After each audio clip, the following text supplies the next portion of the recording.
এটা খুব ইম্পর্ট্যান্ট একটা ভিডিও এবং চেষ্টা করবেন ভিডিওটা পুরো দেখতে। কারো না কারো এরকম একটা ভিডিও বানানো উচিত, এই কারণে আমিই বানাচ্ছি। দেখেন, আপনি এই ভিডিওটায় যে ভিডিওটা আপনি এখন দেখতেছেন, এই ভিডিওটা দেখা শুরু করেছেন এর দুইটা কারণ আছে। এক নাম্বার কারণ হলো আপনি খালিদ ফারহান এই চ্যানেলটা পছন্দ করেন এবং এই চ্যানেল থেকে যাই পাবলিশ হয় আপনার মোটামুটি একটা অ্যাবস্ট্র্যাক্ট ধারণা আছে যে কী ধরনের কন্টেন্ট এই চ্যানেল থেকে পাবলিশ হয়, এবং এই চ্যানেল থেকে মোটামুটি যাই পাবলিশ হয় আপনি ওইটা ক্লিক করেন। এটা এক নাম্বার কারণ। এবং সেকেন্ড কারণ হলো এই ভিডিওর টাইটেল এবং এই ভিডিওর থাম্বনেইল। থাম্বনেইল হলো ইউটিউবে যে ইমেজটা দেখা যায়, তাই না? এই টাইটেল এবং থাম্বনেইলে কিছু কথা লেখা ছিল, যে কথাগুলো লেখা থাকার কারণে আপনার ইউটিউবে যখন আপনি আসছেন, আপনি যখন ইউটিউবে ঢুকছেন আজকে, আপনার তো উদ্দেশ্য ছিল না যে আমি আজকে খালিদ ফারহানের একটা ভিডিও দেখবো, এটা আপনার উদ্দেশ্য ছিল না। আপনি র্যান্ডমলি ইউটিউব স্ক্রল করতেছিলেন, কিন্তু আমার এই ভিডিওতে টাইটেলে কিছু কথা লেখা ছিল এবং থাম্বনেইলে কিছু কথা লেখা ছিল, যেই কথাগুলোর কারণে আপনার এই ভিডিওটায় ক্লিক করতে ইচ্ছা করছে। ঠিক আছে, এই দুইটা কারণেই মূলত মানুষ ইউটিউবে আসে, বা ইন জেনারেল সোশ্যাল মিডিয়ার থেকে নিজেদের ওয়েবসাইটে ট্রাফিক ডাইভারশনও অনেকটা এই থিওরি মেনটেন করে হয়। এবং এখানেই সমস্যাটা। আমাদের মধ্যে অনেকেই জানে যে একটা টাইটেলে বা একটা থাম্বনেইলে যখন ডলারের কথা থাকে, যখন টাকার কথা থাকে, তখন ওই টাইটেল বা ওই থাম্বনেইলে ক্লিক বেশি পড়ে। 20 বছর বয়সী একটা ছেলে মাসে আয় করেছে 7 লাখ টাকা, ঘরে বসে কিছু না জেনে আয় করুন 1 কোটি টাকা, ফ্রিল্যান্সিং করে মাসে আয় করুন $10,000।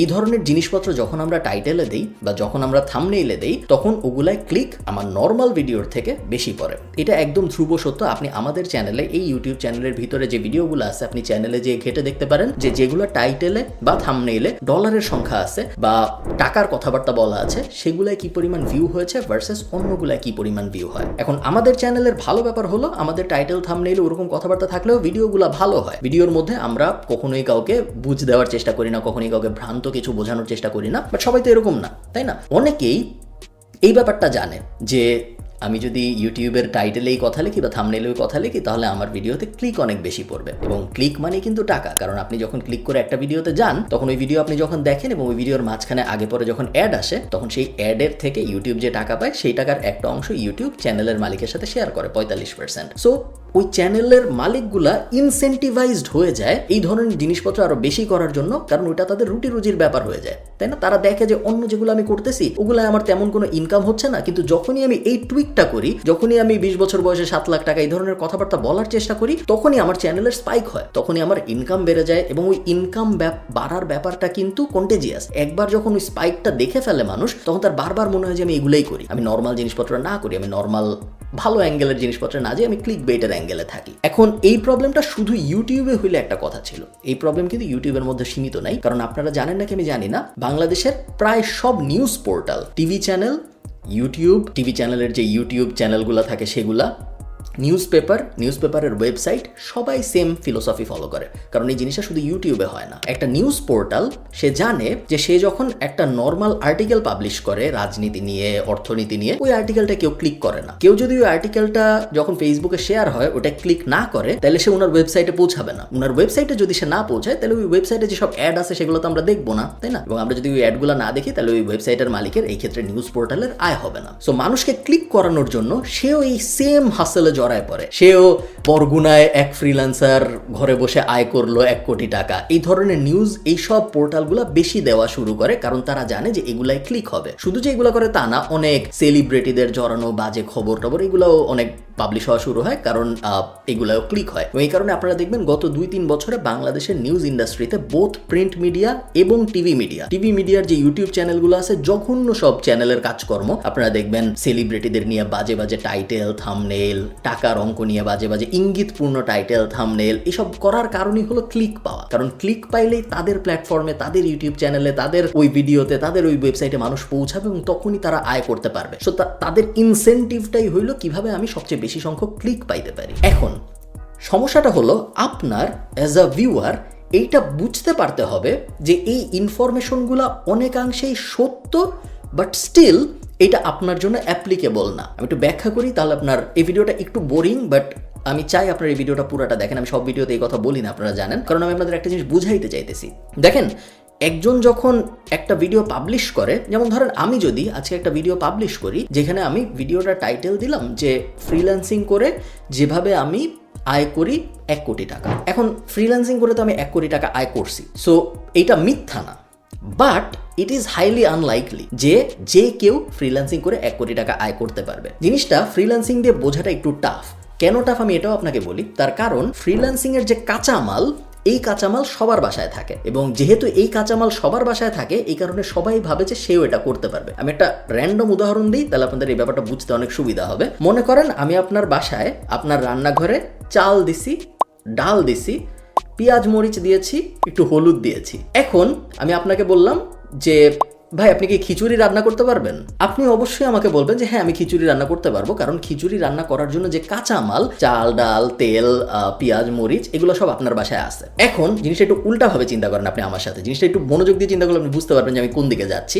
আমি আপনার হাতে একটা ব্যাট দিলাম, ক্রিকেট ব্যাট দিয়ে বললাম যে ভাই আপনি কি সাকিব আল হাসান হইতে পারবেন? চিন্তা করে দেখেন, খিচুড়ির ক্ষেত্রে আমি আপনাকে কাঁচামাল যখন দিছি আপনি খিচুড়ি বানায় ফেলতে পারছেন। ক্রিকেটের ক্ষেত্রে আমি আপনাকে সেম কাঁচামাল দিচ্ছি, এই ক্ষেত্রে কাঁচামাল ব্যাট। সাকিব আল হাসান তো ব্যাট দিয়েই বা বল দিয়েই হয়েছে, তাই না? ক্রিকেটার তো কোনো এক্সট্রা জিনিসপত্র লাগেনি, ও ব্যাট আর বল দিয়ে হয়েছে। আমি আপনার হাতে ব্যাট আর বল তুলে দিলাম, আপনি কিন্তু সাকিব আল হাসান হইতে পারলেন না। কেন পারলেন না? কারণ খিচুড়ি রান্না করার জন্য আপনার শুধু কাঁচামাল হইলেই হইতো, বাট সাকিব আল হাসান হওয়ার জন্য আপনার শুধু কাঁচামাল হইলে হবে না, কাঁচামাল লাগবে, বাট তার সাথে 10 বছর 20 বছরের স্ট্রাগল লাগবে, স্কিল লাগবে, ট্যালেন্ট লাগবে। তারপরে 10 বছর বা 15 বছর 20 বছর পরে যে আপনি সাকিব আল হাসান হইতে পারবেন না, বাট মোটামুটি লেভেলের একটা ক্রিকেটার হইলেও আপনি হইতে পারেন। সেম জিনিসটা ফ্রিল্যান্সিং এর ক্ষেত্রেও সত্য। আমরা অনেকে ফ্রিল্যান্সিংকে ভাবি খিচুড়ির মতো, যে বাসায় ল্যাপটপ আছে, বাসায় ইন্টারনেট কানেকশন আছে, তার মানে আমার কাঁচামাল আছে, আমি এখন ফ্রিল্যান্সার হইতে পারবো। যেটা আমরা খিচুড়ির ফিলোসফিতে দেখছি যে সব কাঁচামাল থাকলেই খিচুড়ি বানানো যায়। বাট ফ্রিল্যান্সিং ব্যাপারটা আসলে সাকিব আল হাসানের মতো। আমার বাসায় কাঁচামাল থাকতে পারে, আমার বাসায় ব্যাট বলের মতো করে ইন্টারনেট কানেকশন থাকতে পারে, ল্যাপটপ থাকতে পারে, বাট তার মানেই না আমি ফ্রিল্যান্সার হয়ে যাব। কারণ এই কাঁচামালের পরে আমার 10 বছরের স্কিল ডেভেলপমেন্ট লাগবে, আমার বুঝতে পারতে হবে দুনিয়াটা, আমার ইন্ডাস্ট্রি বুঝতে পারতে হবে, স্কিল শিখতে হবে, এবং তারপরে যে আরেকটা ভাইটাল জিনিস আমার পারতে হবে সেটা হলো সেল করার এবিলিটি। এখানেই ফ্রিল্যান্সিং এর ব্যাপারে আমার কমপ্লেন।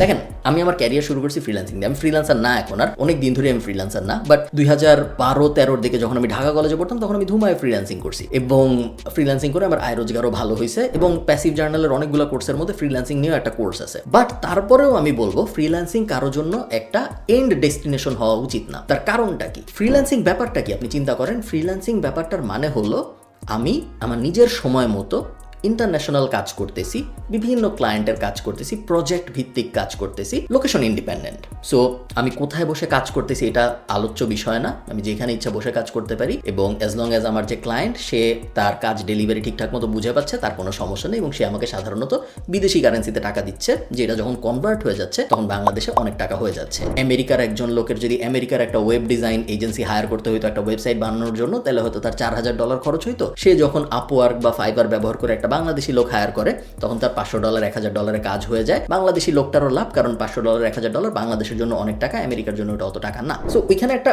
ইকোনমিক ডাইনামিক্স এর কারণে ফ্রিল্যান্সিংটা খুব ভালো কাজ করে। তার মানে কিন্তু এই না ফ্রিল্যান্সিং অনেক ভালো একটা জিনিস। ভালো জিনিস না কেন? তার কারণ ফ্রিল্যান্সিং ইজ আ চাকরি। এটা কেউ ভুলেও ভাববেন না যে আমি চাকরি করব নাকি আমি ফ্রিল্যান্সার হব, এখানে কোনো একটা ডিবেট আছে। ফ্রিল্যান্সিং ও চাকরি। ফ্রিল্যান্সিং এ আপনি অনেক মানুষের চাকরি করেন, একজনের না। আপনি যখন একটা নর্মাল চাকরি করেন, আপনি একটা ব্যাংকে যখন চাকরি করেন, আপনি যখন একটা সরকারি চাকরি করেন, আপনি একটা কোম্পানিতেই প্রত্যেকদিন সকালবেলা যান, প্রত্যেকদিন 9টার সময় ঢুকেন, প্রত্যেকদিন 5টা পর্যন্ত ওখানে কাজ করেন, তারপর আপনি বাসায় চলে আসেন, 30 দিন পর সে আপনাকে টাকা দেয়। আপনি যখন ফ্রিল্যান্সিং করেন তখন আপনি একসাথে 20টা কোম্পানির কাজ করেন বা 10টা কোম্পানির কাজ করেন, প্রত্যেকটা ক্লায়েন্টই তো একটা কোম্পানি রিপ্রেজেন্ট করতেছেন, তাই না? তো আপনি 10 জনের জন্য চাকরি করতেছেন, নিজের পছন্দ মতো সময়, 9টা 5টা না, নিজের পছন্দ মতো সময় ঘুরায় ফিরায় কাজ করতেছেন। এই ক্লায়েন্টগুলো আপনাকে বেতন দিচ্ছে ডলারে, এই কারণে আপনার ইনকাম অনেক বেশি হচ্ছে, এটা একটা মেজর বেনিফিট। এবং সেকেন্ড মেজর বেনিফিট হলো আমাদের ইকোনমিতে এমনিতে চাকরি অভাব, এই ক্ষেত্রে যেহেতু ফ্রিল্যান্সিং এর কারণে আমি বিদেশের 20-25টা কোম্পানিতে কাজ করতে পারতেছি, সো আমার অপরচুনিটি বাড়তেছে। অপরচুনিটি বাড়ার সাথে সাথে আমার কম্পিটিশনও বাড়তেছে, কারণ ফ্রিল্যান্সিং যখন আমি করি তখন আমি শুধু ঢাকায়, যখন আমি একটা ব্যাংকে অ্যাপ্লাই করি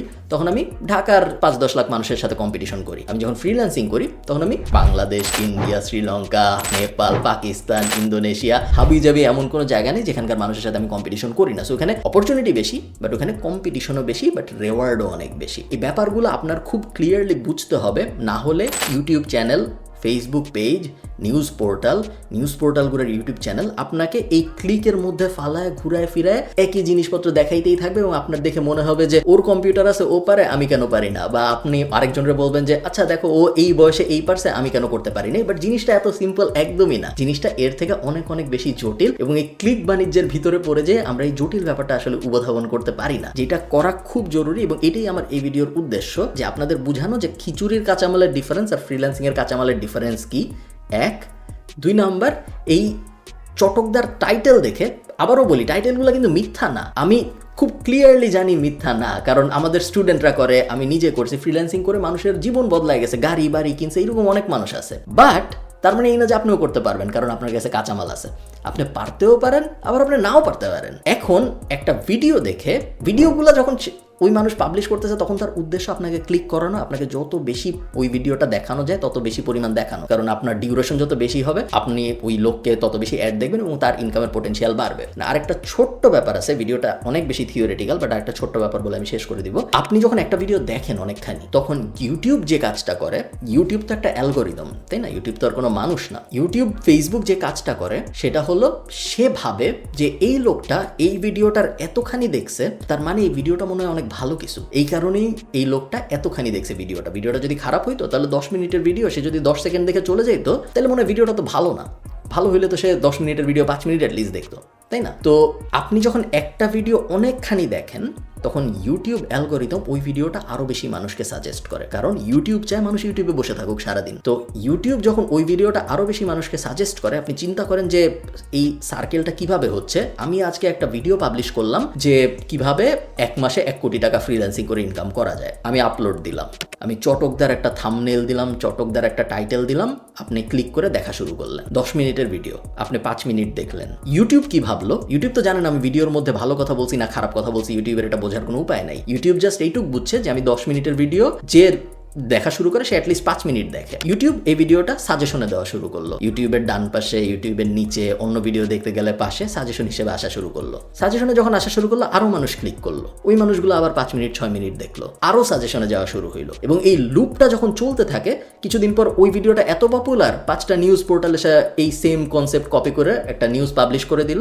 যে দিনাজপুরে মানুষের জীবন পরিবর্তন হয়ে যাচ্ছে ফ্রিল্যান্সিং করে। 2 মাস পরে 3 মাস পরে যে সাধারণ একটা মানুষ যখন অনলাইনে যাবে ফ্রিল্যান্সিং লিখে সার্চ দিবে, তার মনে হবে এর থেকে সহজ জিনিস দুনিয়ায় আর কিছু নাই, ফ্রিল্যান্সিং মানে টাকা আর টাকা, কোটি কোটি মানুষ জন্মের থেকে একটু বড় হয়ে ফ্রিল্যান্সিং করতেছে এবং কোটি কোটি টাকা ইনকাম করতেছে, তার পুরো এই যে ধারণাটাই তার ব্রোকেন হয়ে যাবে। সে আর কখনো বুঝতেই পারবে না যে ফ্রিল্যান্সিং ব্যাপারটা আসলে কি, স্ট্রাগলগুলা কি, কষ্টটা কি, স্কিল ব্যাপারটা আসলে কি শিখতে হবে না শিখতে হবে। তার মাথাটা সারাউন্ড করবে টাকা দিয়ে, এবং এই ব্যাপারটা খুব খারাপ, কারণ একবার যখন ওই মাইন্ড শিফটটা নষ্ট হয়ে যাবে ওটা ঠিক করা যায় না, এবং তারপর সে হয়তো কিছুদিন চেষ্টা করবে, কিছুদিন পারবে না, তার রেজাল্ট ওইভাবে আসবে না, এবং তারপর তার মনে হবে যে পুরো ব্যাপারটাই হয়তো একটা স্ক্যাম ছিল, ফ্রিল্যান্সিং বলে আসলে হয়তো কিছু নাই বা আসলে হয়তো কিছু হয় না, এবং ওইটার সুযোগ আবার নেয় অনেক কোচিং টাইপ জায়গা। তারা যখন দেখে যে এই ব্যাপারটা এত পপুলার, ফ্রিল্যান্সিং লিখে কিছু করলেই ফ্রিল্যান্সিং এ এত আগ্রহ মানুষের, তখন তারা পোস্টার ছাপায় দেয়ালে যায় যে ফ্রিল্যান্সিং করে 30 দিনের মধ্যে আপনি হয়ে যাবেন বড় লোক, ফ্রিল্যান্সিং করে 6 মাসের মধ্যে আপনি হয়ে যাবেন কোটিপতি, কোচিং বাণিজ্য হ্যান ত্যান হাবিজাবি। তো সাব ব্রাঞ্চে ওইটার অ্যাঙ্গেলে ইন্ডাস্ট্রিটা খারাপভাবে আরো বড় হইতে থাকে, এবং এই জিনিস বাংলাদেশে হচ্ছে